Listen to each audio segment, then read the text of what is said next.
Mardi, le président américain, qui est à mi-chemin de son mandat, fera le point sur l'état de l'Union devant un Congrès divisé avec une Chambre de représentants contrôlée par les républicains. Joe Biden va y exposer ses priorités, mais a-t-il la marge de manœuvre pour les mener à terme? Voyons voir ce qu'en pense ma collègue Azeb Oldegorgis. Elle est à notre bureau de Washington. Bonjour Azeb. Bonjour Daniel. Bon, à quoi est-ce qu'on doit s'attendre de cet état de l'Union mardi? Bah écoutez, on a eu un avant-goût vendredi. Joe Biden a donné une conférence de presse en disant que l'économie va très bien.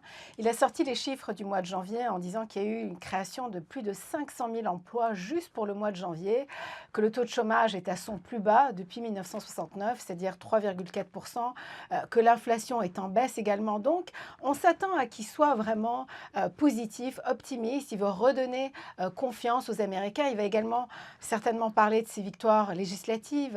Vous savez, sa loi sur la réduction de l'inflation, sur l'environnement, ou encore, vous savez, le Chips and Science Act qui veut que les puces électroniques soient produites aux États-Unis au lieu d'aller importer cela de la Chine. Donc, ça va être assez positif. Il va parler vraiment de ses victoires législatives, de ses gains. Et donc, il veut donner vraiment un message aux Américains en disant qu'écoutez, avec moi, tout va bien.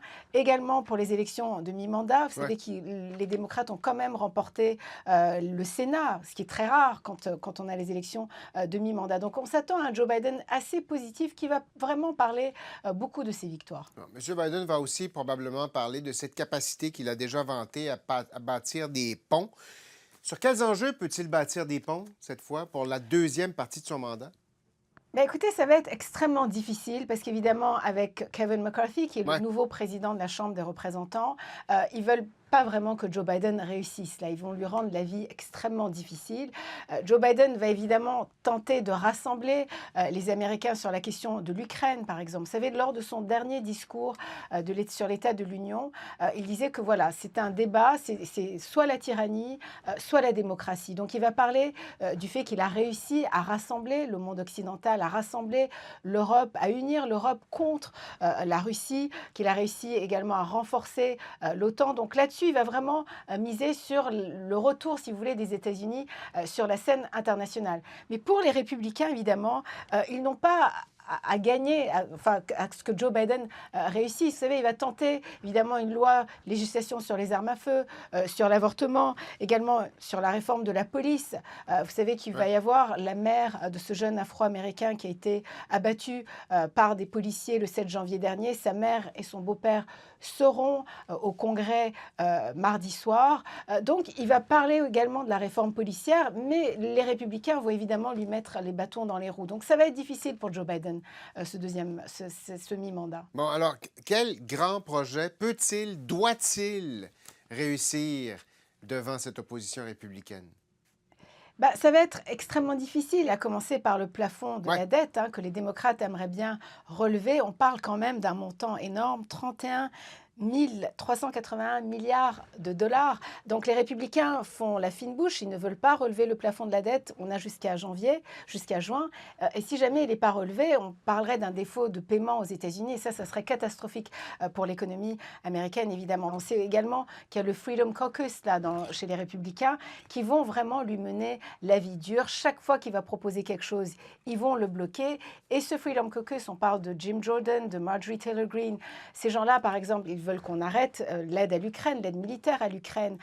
Kevin McCarthy, le président de la Chambre des représentants, a déjà dit qu'on ne peut pas faire un chèque en blanc à l'Ukraine, qu'il va falloir surveiller. Donc ça va être extrêmement difficile pour Joe Biden lors de son mi-mandat. Les républicains n'ont qu'une mince majorité, donc eux non plus ne pourront pas accomplir grand-chose. Mais Joe Biden va certainement continuer à bâtir sur les acquis, sur l'infrastructure. Donc il fait des conférences de presse un peu partout, il se promène un peu partout aux États-Unis pour dire, regardez, ça marche, on va rebâtir nos ponts, on va rebâtir nos routes, nos aqueducs. Donc il va vraiment miser sur les acquis et sur ce qu'il tente de faire, également sur les énergies renouvelables. On sait que les États-Unis ont quand même investi plus de 500 milliards de dollars là, sur l'environnement, sur les changements climatiques. C'est du jamais vu. Donc, c'est là-dessus vraiment que Joe Biden va tenter de rassembler les Américains, puisque lors de son discours de l'État d'Union, évidemment, qui est regardé par la population, c'est un des discours les plus écoutés, il va quand même montrer qu'il est l'homme de la situation, qu'il réussit malgré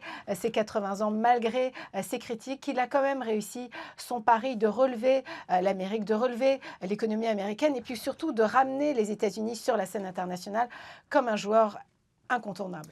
Azeb, est-ce que l'on doit surveiller, est-ce que l'on pourrait voir dans ce discours certaines indications de ce qu'il entrevoit pour son avenir politique, M. Biden?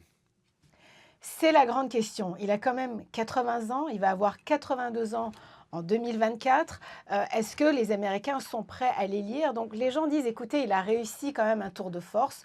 Aux dernières élections, il avait fait face à des dizaines de candidats démocrates. Il avait quand même remporté la primaire. Donc il réussit quand même à rassembler même l'aile très, très à gauche de son parti, l'aile progressiste. Il réussit à rassembler les Américains autour de lui. C'est la grande question. Certains disent qu'en fait, c'est la personne idéale qui va tenir tête à Donald Trump comme il l'a fait en 2020, mais il maintient le secret. On ne sait toujours pas s'il va se présenter ou pas.